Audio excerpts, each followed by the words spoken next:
बिस्मिल्लाहिर्रहमानिर्रहीम। अस्सलाम वालेकुम डियर स्टूडेंट, मैं हूं मोहम्मद मोहसिन और आज हम लोग 10th क्लास की केमिस्ट्री का चैप्टर नंबर 3 और उसका लेक्चर नंबर 5 स्टार्ट करेंगे। तो डियर स्टूडेंट, हम लोग diversity and magnitude of organic compounds की कसीर तादाद और तनोव, इसके बारे में स्टडी कर रहे थे।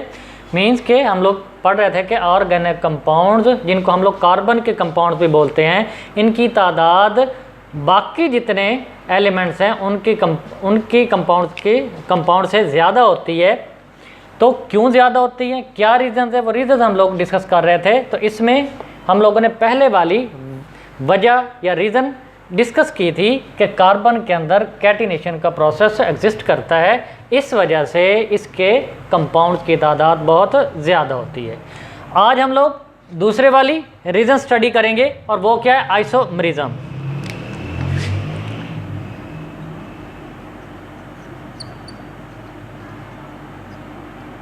आइसोमरिज्म। तो डियर स्टूडेंट, पहला प्रोसेस क्या था या पहली रीजन क्या थी, कैटिनेशन थी। दूसरी रीजन है आइसोमरिज्म। तो ऑर्गेनिक कंपाउंड्स के अंदर आइसोमरिज्म का प्रोसेस एग्जिस्ट करता है, जिसकी वजह से ऑर्गेनिक कंपाउंड्स की तादाद बहुत ज़्यादा हो जाती है, बहुत अबंडेंट फॉर्म में हो जाती है। अब आइसोमरिज्म क्या होता है, सबसे पहले इसकी डेफिनेशन। द कंपाउंड्स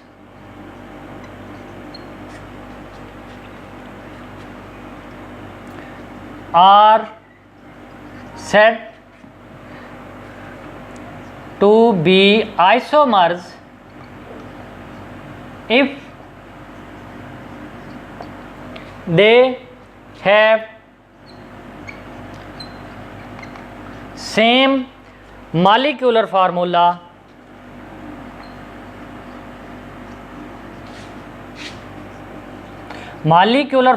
सेम होगा but different arrangement of atoms, जिसको हम लोग स्ट्रक्चरल फार्मूला भी बोलते हैं, बट डिफरेंट स्ट्रक्चरल फार्मूला, उसका स्ट्रक्चरल फार्मूला डिफरेंट होगा, बट डिफरेंट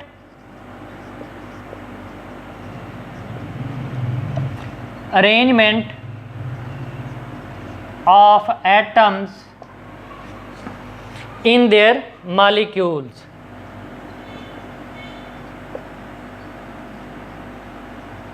या फिर हम लोग इसको क्या बोल सकते हैं, स्ट्रक्चरल फार्मूला और स्ट्रक्चरल फार्मूला।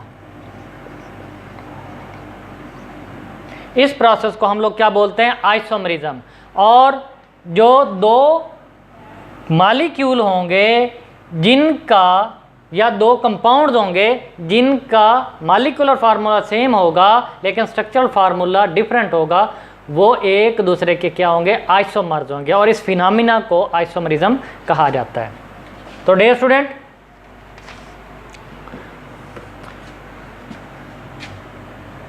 तो अब इसकी उर्दू में डेफिनेशन,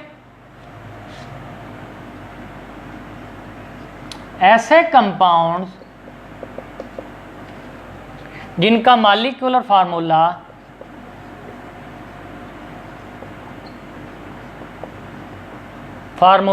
एक जैसा हो और इनके मॉलिक्यूल्स में, या आप लोग और की जगह पर लेकिन लिख दो, लेकिन इनके मॉलिक्यूल्स में एटम्स की तरतीब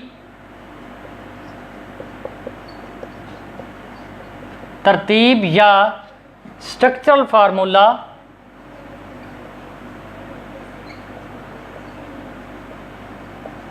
मुख्तलिफ हो तो ऐसे कंपाउंड्स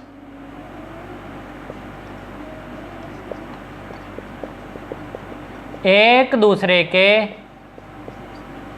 आइसोमर्स कहलाते हैं। आइसोमर्स कहलाते हैं। तो डियर स्टूडेंट, इसकी एग्जाम्पल क्या होगी, जैसे बुक में दिया भी हुआ है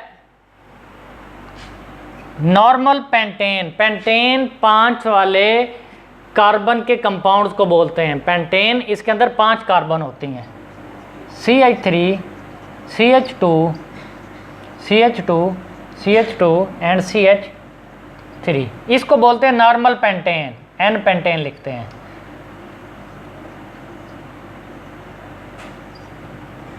normal pentane.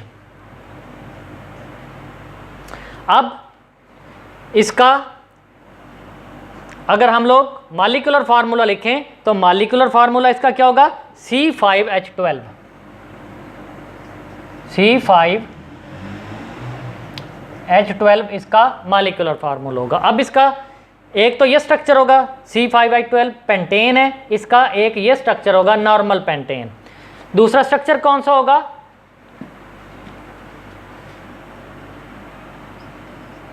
CH3, CH, CH3, CH2, CH3। इसको बोलते हैं आइसोपेंटेन।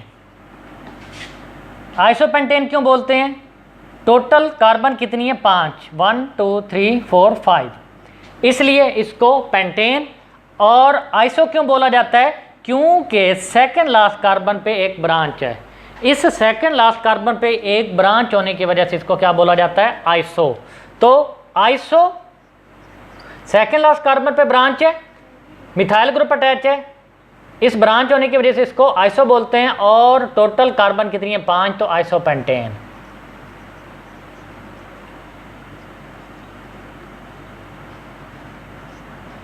आइसोपेंटेन। अब इसका भी अगर आप लोग स्ट्रक्चर देखो, ये नॉर्मल स्ट्रेट चेन है, लेकिन ये क्या ब्रांच चेन है, इसको आइसोपेंटेन बोला है। और इसका मॉलिक्यूलर फार्मूला वो क्या है, C5H12 है। आप लोग काउंट कर सकते हैं, 5 कार्बन होगी और हाइड्रोजन कितनी होगी 12। और अगर आप लोग इसका और स्ट्रक्चर देखो तो वो मैं लिख देता हूँ।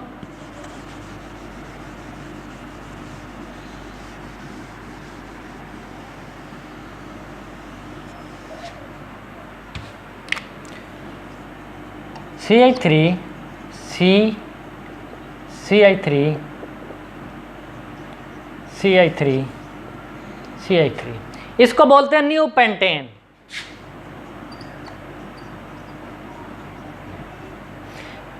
पेंटेन क्यों है, 5 कार्बन है, 1 2 3 4 एंड 5।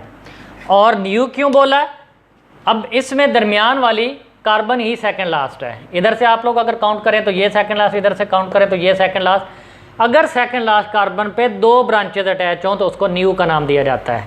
एक हो तो आइसो, 2 हो तो न्यू का नाम दिया जाता है। न्यू 2 ब्रांचेज हैं सेकंड लास्ट कार्बन पे, पेंटेन क्यों, टोटल 5 कार्बन है। और उर्दू में न्यू पेंटेन। और अगर आप लोग इसके मॉलिक्यूलर फार्मूला को चेक करो तो ये भी C5H12 ही होगा। अब देख लें कि 3 स्ट्रक्चर हैं, ये तीनों स्ट्रक्चर क्या है, 5 कार्बन और 12 हाइड्रोजन वाले कंपाउंड के हैं।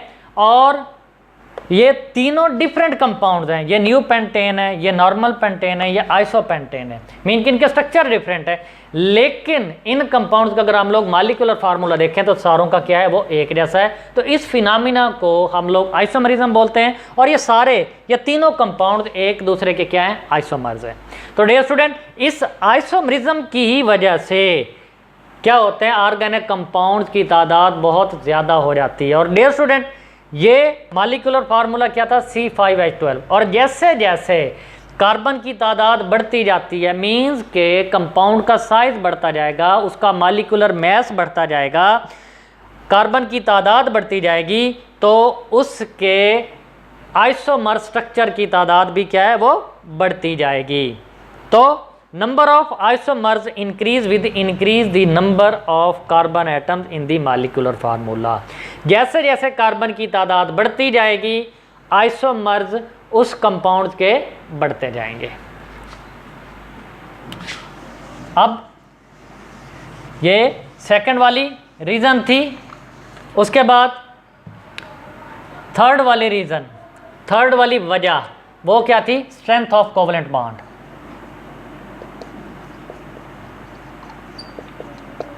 Strength of covalent bonds of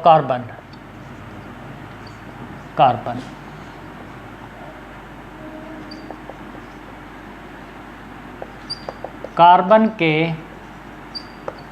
covalent bond की मजबूती। तो डियर स्टूडेंट, अगर हम लोग बॉन्ड्स को स्टडी करें तो कार्बन और कार्बन का बॉन्ड बहुत स्ट्रॉन्ग बॉन्ड होता है। कार्बन और कार्बन का बॉन्ड क्यों? कार्बन का साइज छोटा होता है। कार्बन का अगर आप लोग एटॉमिक नंबर देखो तो वो होता है 6। कार्बन का एटॉमिक नंबर 6 और इसके इलेक्ट्रॉनिक कन्फिग्रेशन देखो तो पहले शेल में 2 इलेक्ट्रॉन और दूसरे में 4। इसका मतलब है कि न्यूक्लियस के अराउंड ओनली 2 शेल्स होते हैं। न्यूक्लियस के गिर्द 2 शेल्स होते हैं। न्यूक्लियस का फासला आउटर मोस्ट शेल से ज़्यादा नहीं होता, कम होता है। इसलिए हम लोग बोलते हैं कि साइज़ छोटा है। साइज़ को जब भी हम लोग देखेंगे, हम लोग रेडियस देखेंगे, आप लोगों ने 9th में पढ़ा हुआ है atomic size and atomic radius. तो इसका जो रेडियस होता है या इसका जो साइज़ होता है एटम का वो छोटा होता है। छोटा साइज़ होने की वजह से कार्बन का जो न्यूक्लियस है वो दूसरे कार्बन के इलेक्ट्रॉन को बहुत स्ट्रांगली अट्रैक्ट करता है, अपनी तरफ खींचता है, जिसकी वजह से कार्बन और कार्बन का बॉन्ड स्ट्रांग हो जाता है। छोटे साइज़ की वजह से कार्बन का साइज़ क्या होता है? छोटा होता है। तो कार्बन और कार्बन का बॉन्ड स्ट्रांग होता है। किसकी निस्बत? कार्बन और ऑक्सीजन, कार्बन और हाइड्रोजन, और कार्बन और नाइट्रोजन, कार्बन और हैलोजेंस। हैलोजेंस को X से रिप्रेजेंट किया जाता है। तो इसमें कार्बन और कार्बन का कार्बन और कार्बन का बॉन्ड सबसे स्ट्रॉन्ग बॉन्ड होता है। और स्ट्रॉन्ग बॉन्ड क्यों होता है? क्योंकि कार्बन और कार्बन आपस में बॉन्ड बना रही होती हैं, दोनों कार्बन होंगी और साइज भी कार्बन का क्या होता है? छोटा होता है। इस वजह से ज़्यादा स्ट्रॉन्ग बॉन्ड या ज़्यादा मजबूत बॉन्ड होने की वजह से कार्बन की प्रेफरेंस होती है कि वो कार्बन के साथ ही बॉन्ड बनाए। तो जब कार्बन कार्बन के साथ बॉन्ड बनाएगी तो इस तरह क्या होगा? कार्बन के कंपाउंड्स की तादाद बढ़ेगी, जिनको हम लोग ऑर्गेनिक कंपाउंड्स की तादाद बोलते हैं। तो जब कार्बन और कार्बन आपस में स्ट्रॉन्ग बॉन्ड बनाएंगे, कार्बन के कंपाउंड की तादाद बढ़ेगी। तो इस वजह से हम लोग कहते हैं कि ऑर्गेनिक कंपाउंड्स की बहुत ज़्यादा तादाद एग्जिस्ट करती है। तो उसके बाद लास्ट वाली रीज़न वो है multiple bonding.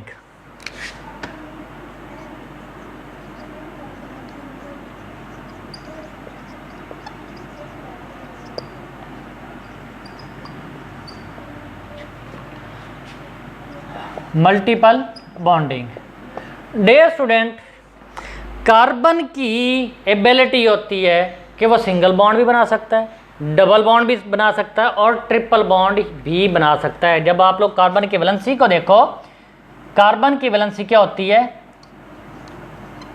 Valency of carbon या कार्बन की वैलेंसी वो होती है 4। कार्बन के वैलेंस शेल में 4 इलेक्ट्रॉन होते हैं, जिसको हम लोग बोलते हैं कि कार्बन टेट्रावैलेंट है। तो अब कार्बन टेट्रावैलेंट है मींस के कार्बन के आखिरी शेल में 4 इलेक्ट्रॉन होते हैं।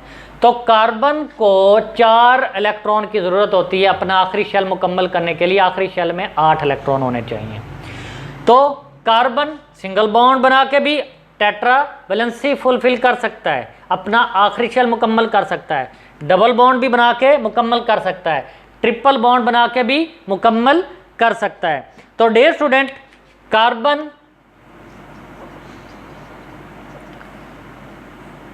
मैं उर्दू में भी लिख देता हूँ, कार्बन सिंगल बॉन्ड भी बना सकती है,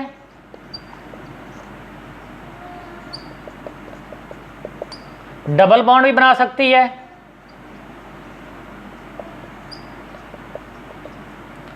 और ट्रिपल बॉन्ड भी बना सकती है।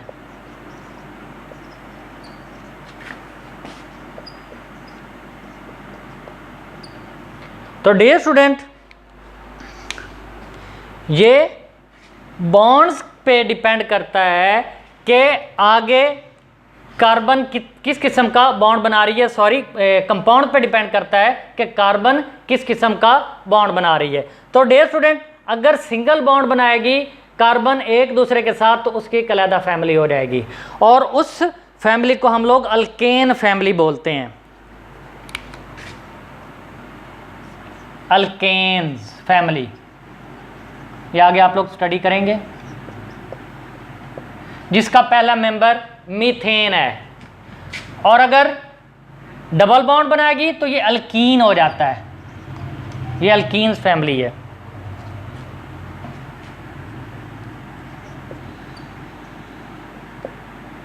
और ट्रिपल बॉन्ड बनाएगी तो वो अल्काइन फैमिली है,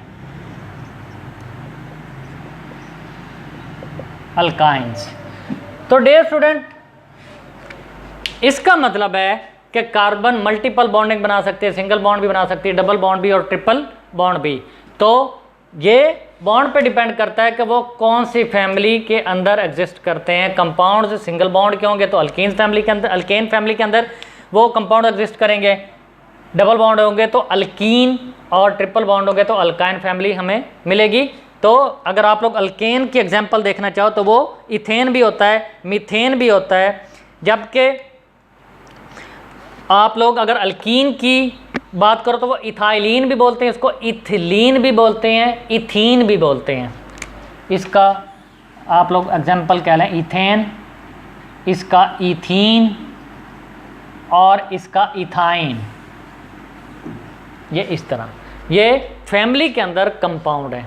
तो डियर स्टूडेंट, इस मल्टीपल बॉन्डिंग, और ये बॉन्डिंग होती कौन सी, कोवलेंट बॉन्डिंग होती है, कार्बन कार्बन के दरमियान एग्जिस्ट करती है।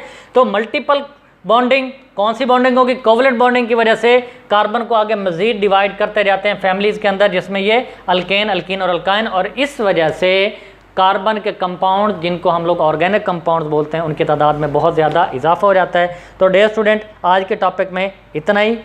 इंशाअल्लाह ताला नेक्स्ट लेक्चर में हम लोग general characteristics of organic compounds को स्टडी करेंगे। तो तब तक अल्लाह हाफ़िज़।